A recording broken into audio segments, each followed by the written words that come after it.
এক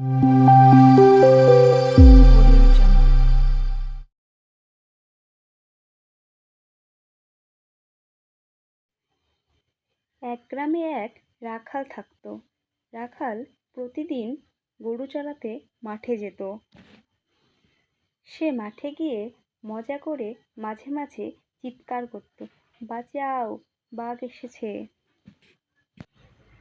গ্রামের লোক তার চিৎকার শুনে ছুটে ছুটে আসতো, কিন্তু তারা এসে দেখতো যে কোনো বাঘ নেই। তখন সবাই রাখালের ওপর বিরক্ত হয়ে পড়ল। একদিন সত্যি সেই মাঠে একটি বাঘ এলো। রাখাল ছুটে চিৎকার করতে শুরু করলো, কিন্তু তার কথা কেউ বিশ্বাস করলো না। বাঘ গরুটি খেয়ে ফেলল।